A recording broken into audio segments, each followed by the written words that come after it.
No, not be surprised. Do the work.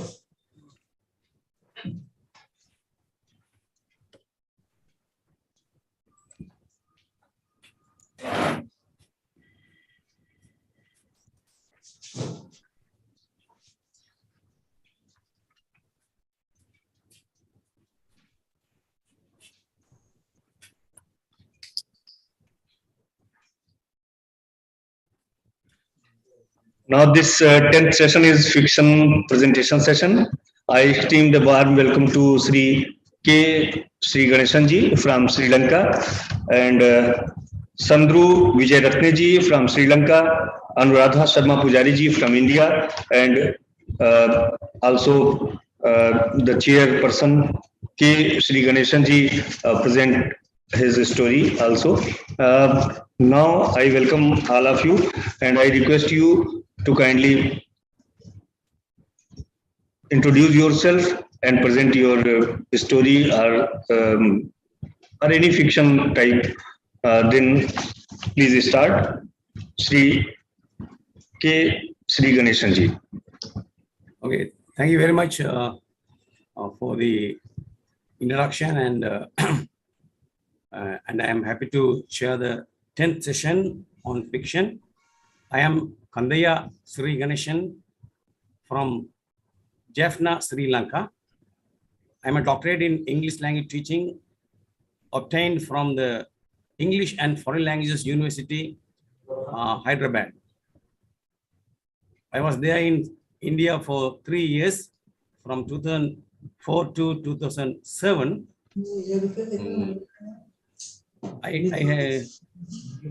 I headed the Department of English Language Teaching at the Pavnia campus of the University of Jaffna, and now I teach English literature and English language teaching at the University of Jaffna, Sri Lanka. I have been a writer, a critic.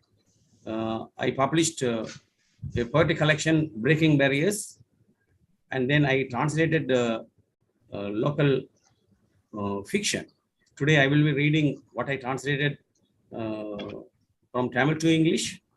Actually, it was written by a diaspora writer, a close associate of mine.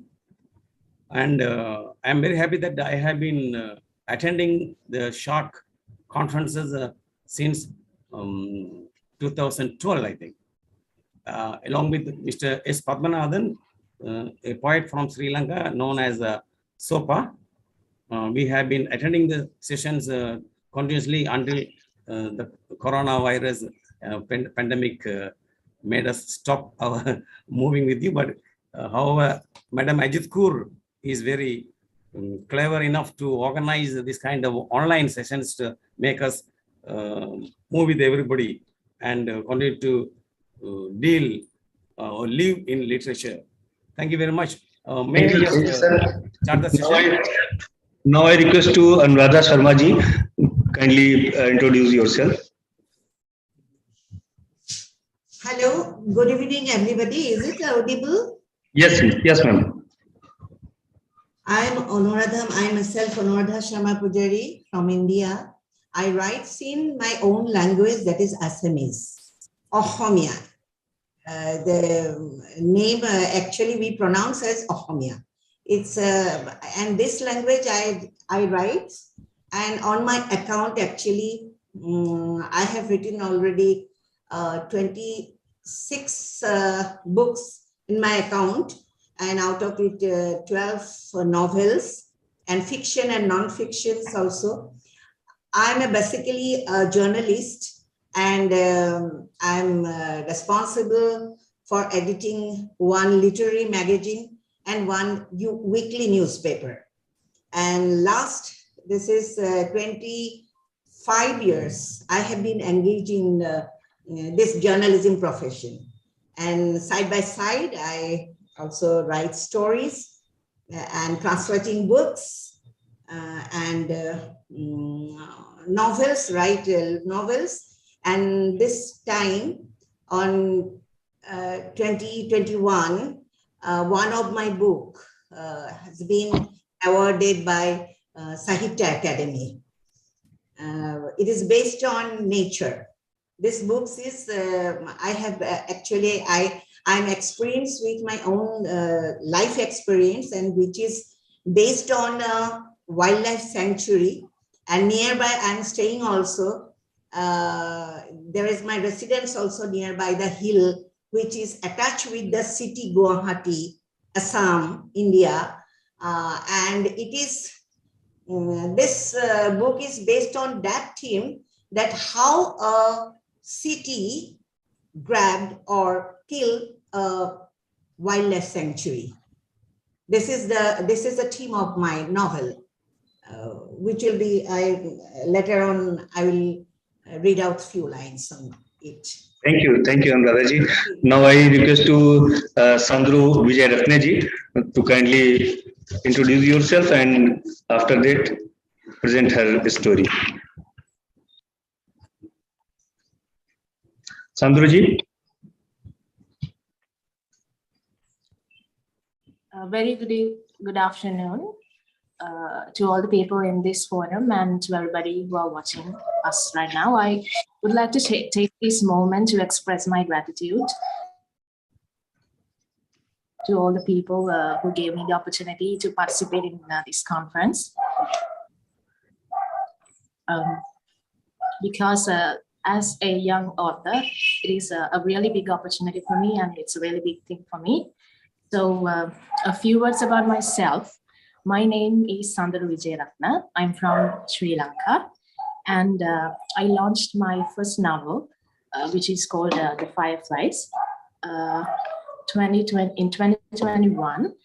And this is a teenage fiction, which is first one of a trilogy.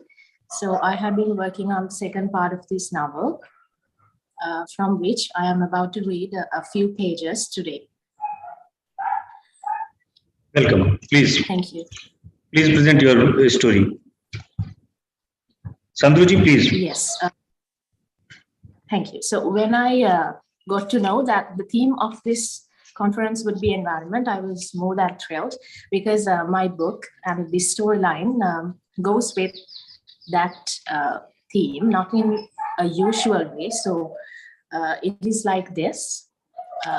In my story, trees are like not like lifeless things. They are living beings who talk with humans. We can communicate with them. They have different personalities and names, so that they are some kind of friends to us. So without further ado, let me begin my reading.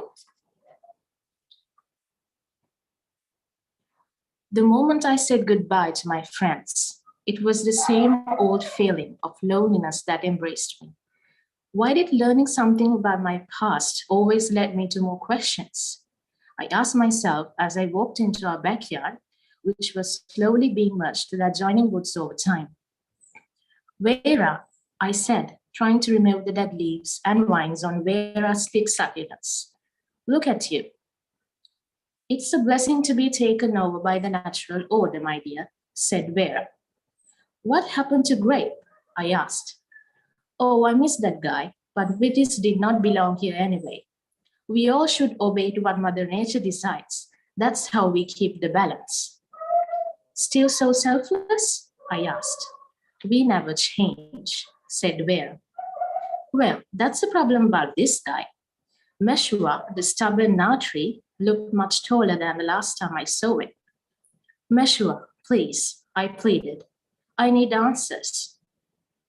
It depends on the question, my dear. It seemed like the tree had somehow matured a little bit after the 5 years that passed. About the day I was born, I sighed in distress, since I already knew what Meshua was going to say. Please, I need to know what really happened that night. You know I can't, said him. Why? Because of the first golden rule? Something popped in my mind as I breathed in the cool, fresh air around me. Then let me remind it to you. A tree should never disclose anything to anyone other than a tree under any circumstances. I can see what you're trying to do there, said Meshua. Listen, Meshua, you know that I'm not entirely human. We have something in common, don't we? So why don't we do this like tree to tree? Then why are you wearing the ring? The interpreter? I robotically glanced at the gleaming emerald on my finger. How am I supposed to hear you without it? Being a tree is more about the soul. The fact that you need an accessory to hear us means that you are far more human.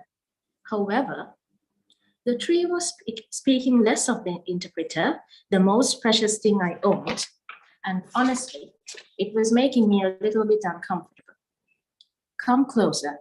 Finally, I heard the voice again. Take off the ring and place your hand on me.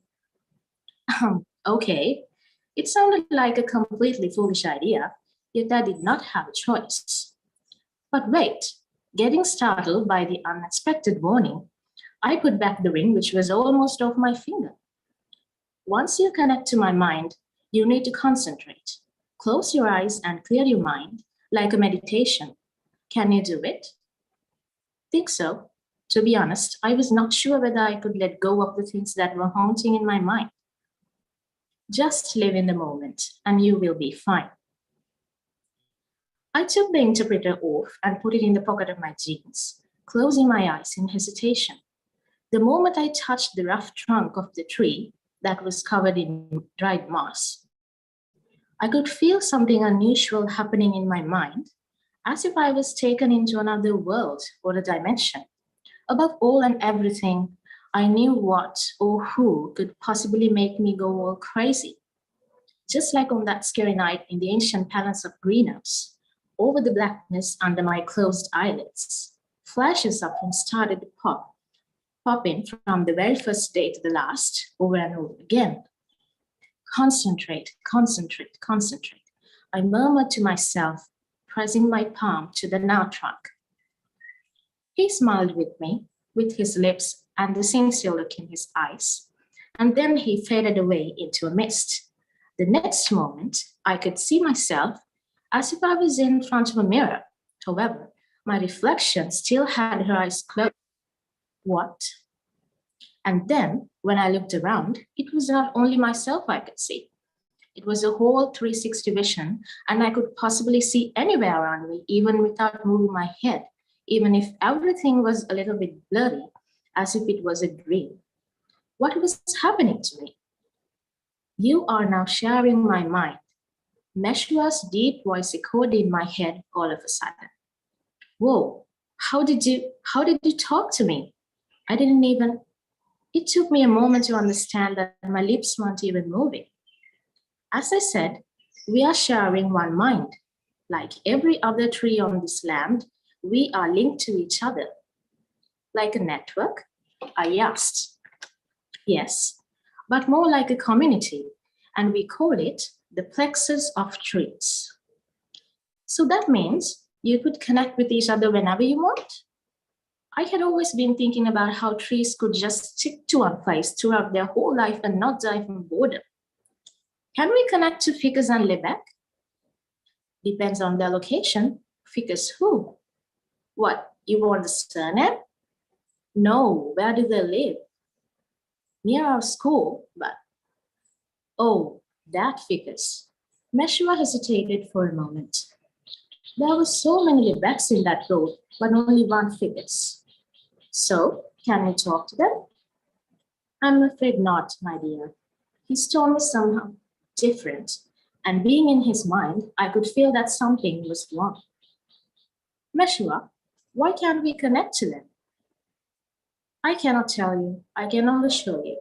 Please try to concentrate and stay silent. Meshua almost sounded like an air hostess with a really bad sore throat. What happened next was indescribable. The closest example was if you went past through every tree on your way in the first seat of a roller coaster that was moving at the speed of light. Everything around us just appeared for a fraction of a second and disappeared in the next instant, as if my eyes were not good enough to capture anything at that speed. But then it stopped. Where are we? I was rather puzzled than afraid, looking around, literally all 360 degrees around us. It was as if I was standing on a really tall building with a huge telescope, from which I could see every detail below. We are sharing an old Lebek's mind. What do you mean, a Lebek? I thought we were going to see the Lebek, our Lebek. Look, said Meshua in a gloomy tone, and surprisingly, I somehow knew exactly what he wanted me to see. Maybe because we were sharing one mind. Vikas and Lebek, the weird duo, were gone, completely gone, as if they never even existed. I could feel my mind quivering in agony for a moment, and it was not just pain, it was more like a sting, much sharper and crueler. Our bizarre little place was taken over by a new pavement that was made of lots and lots of concrete blocks. It happens all the time, said the old Lebek whose mind we were sharing. When the concrete takes over, trees have to go. But that's not fair, I said. That is how it works, hussy, said Meshua blankly. But I didn't know how to cry when I was in someone else's mind. I didn't even get to say goodbye. Let's go home, said Meshua. No, wait. Can you take me to spy the spires of the Garden of Greenhouse? I could feel my body shudder in fear for a moment, even though it was at least 20 houses away in our backyard. Do you think Spy's okay? I asked. Of course. He's in the safest place he could ever be, the Garden of Greenhouse. Thank you. Thank you, Sandhuji. Now I request to Anuradha Sharma Pujari to kindly present her story. Please unmute yourself, Anuradha ji. Yes, please. Yeah. Is it audible? Yes, yes. Yeah. Okay. Thank you very much. My original book, it has been written in Assamese. This is Yat Ekhon Oranyo Asil. That means there was a forest here. And English translations is The Forest Ways. This is the book, and I will read out some few lines from 3 chapters.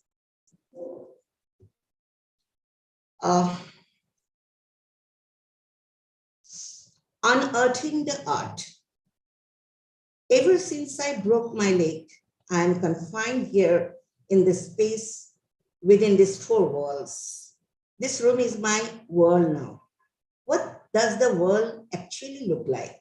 Sometimes I try to outline its shape and form in my mind, closing my eyes hard and letting my mind to imagine. But even after forceful efforts, I can never figure out how the world looks like. Perhaps this unimaginable form is the world. Forest, rivers, flowers, seas and oceans, and innumerable life forms within a form. Infinite diversities of forms lying in the labyrinth of similarities and dissimilarities make it impossible to draw a visual image of the world. How do we begin to describe it even? Geography says more than half the world is filled with waters, seas, oceans. I have seen just a handful of seas and oceans in my life, and I am still unable to fathom the difference between them. The shoreless vast expanse of sea meeting the skyline looked just like an ocean to me. While walking on the warm, glittering sands on the beach of the Pacific Ocean in San Francisco, my mind had silently winged its way to my childhood when my parents took me to Nimati Ghat in Jorhat on the day of the Ashokashtami. It was a beautiful sunny day and sunshine was conjuring an enchanting effect on the crystal waters of the mighty Brahmaputra and on the flawless golden sand on its bank. There too, I had tried to touch the sparkles of sand while shantering on slippery, dry sand made pleasantly warm by the progressing sun. Mesmerized by the blue waters of the Pacific Ocean, my companion cheered in air with spontaneous sound of oars. Oh my God, look, this golden sands, imagine, Cynthia said, screaming in excitement. Yes, golden sand, just like our sand on the banks of the river Subansiri. I really felt like telling her, Cynthia, if I take you to Gogamukh via Lakhimpur and from there to Gerukamukh, you will see sands exactly like this. The Subansiri sands that once contained placer gold. Even now you can see the gold-coated sands. They glow and emit their golden brilliance and moments sunbeams touch them. Cynthia had picked up the clear white seashell, holding it in just front of my eyes and said again, look at this crystal white shell. Glory be to God's wonderful creations. I had never seen such transparent white shell ever in my life. Have you seen before? Cynthia had asked me again. No, I never seen. I have never seen before, Cynthia. I do replied, with an equal admiration. Really, the world is the home to such inimitably varied creatures, diverse animals, floras and faunas, insects and beetles. Even the inside of the sea is such a splendid realm, unfolding such infinite mysteries. These oceans and seas are habited for the so many millions and jillions of seashells like this. The next chapter I'm going to read out now. Through the southern window. As if it is not a window, but a flawless picture. From the sides of the window, dangles and bougainvillea steams loaded with cheerful pink flowers splattered amidst the small green leaves. A small pond nearby, the pink glittery water lilies and sluggish raft of the ducks floating on the surface of the pond seemed to be very close to my study table, even though it is located outside our compound. My room is erected upon garage, and this elevation makes me feel like I can touch the waters, the ducks and flowers just by extending my hands. There is a small hut near the pond, undoubtedly built by the owner of the plot for the caretaker. And the caretaker lives here with a small happy family. He has a small daughter around 7-8 years old. She, like a charming butterfly, hops and plays near pond most of the time during the day. A small stream passes by the hut, completing the picture-perfect romantic location, but unfortunately, the stream has been turned into dirty, abhorrent drainage by the thoughtless action of people around. The constant disposal of daily garbage, polythene bags on the stream had narrowed it and choked it up, making it look repulsive. The hill begins from the side of the drain.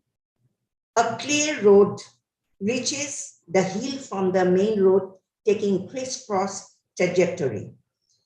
This hill road turns vibrant every morning and evening with bustles of people, young and old, traveling to and from various offices, schools, colleges, hospitals, brothels in the city.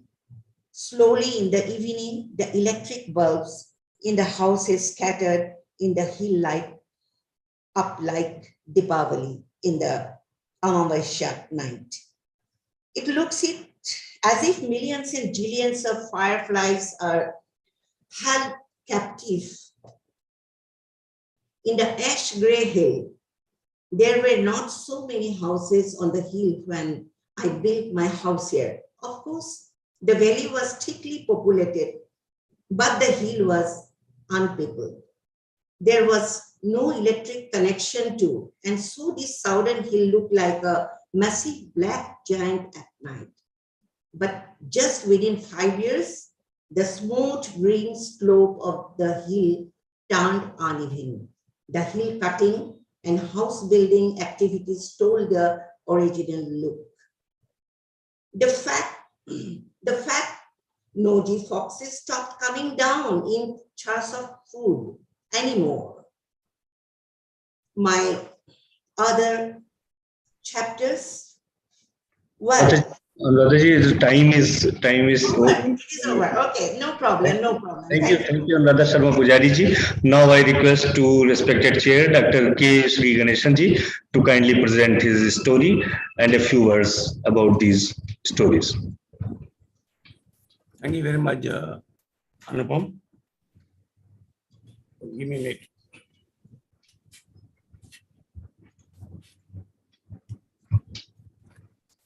Sorry for the trouble. Please. I have listened to both of the pieces by Sandaru Vijayaranna from Sri Lanka and Anuradha Sharma Pujari from India. It was both of them very interesting. And I would like to read from one of my translated works. This is Komadi by Mr. Jiva Kumaran, a diaspora writer from Denmark. So he's a Sri Lankan. He actually moved to Denmark during the hectic days of Sri Lankan times.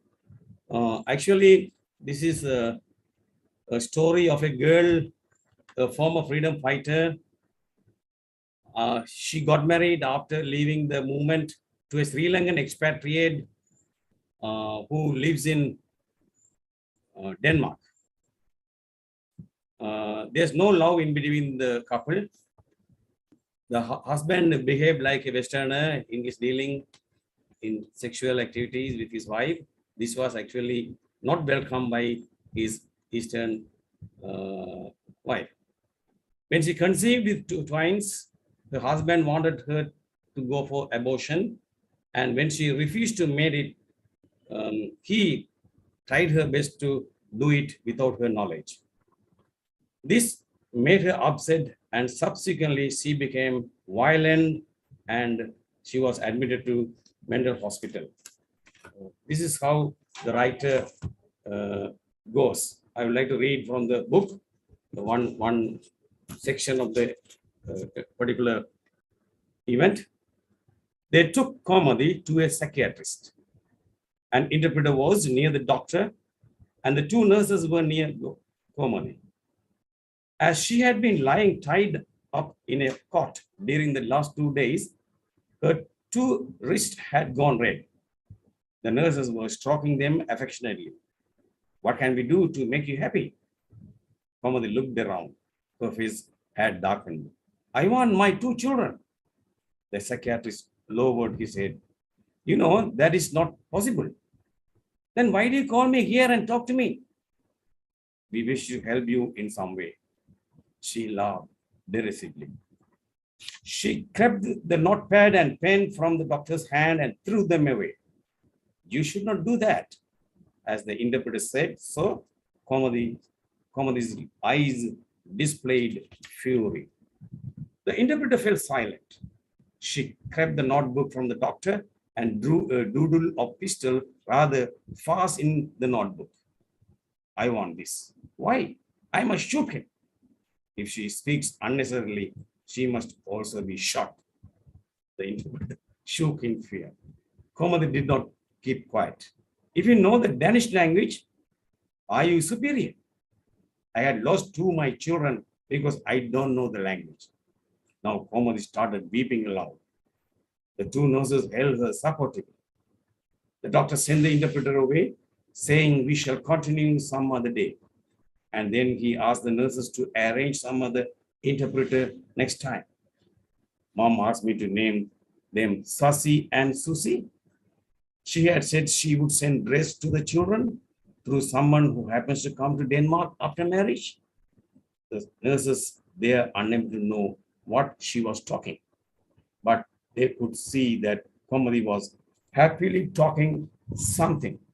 But the next moment, her face became gloomy. Tell everyone that no one should come to Denmark.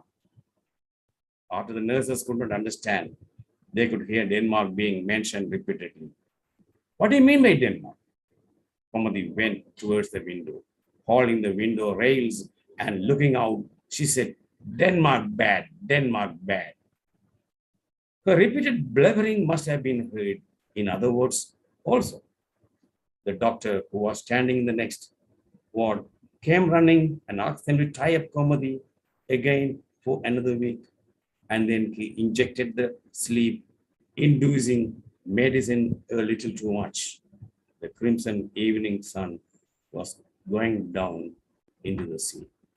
So that was the chapter when this girl became very upset and she had to be treated in the hospital. That was the fate of the former freedom fighter who was brought up in a very Eastern and homely atmosphere. She happened to marry a Sri Lankan boy who was groomed up in a Western habit, and he made the girl very unhappy, even in the sexual life. And then he got the babies aborted, and this led to all the sufferings of the girl. Actually, the writer, the oral writer in Tamil, he pointed out a statement like this. This Vanni girl, Vanni is the area where the freedom fighters were very active.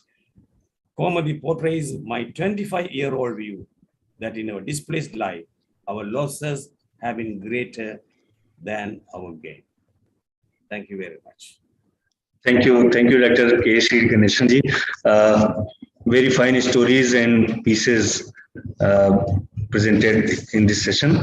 I'm very thankful to Dr. K. Sri Ganeshanji, Sandru Vijayratneji, and Anuradha Sharma Pujariji. Thank you a lot. Thank you very much. Thank you, Madam Kaur.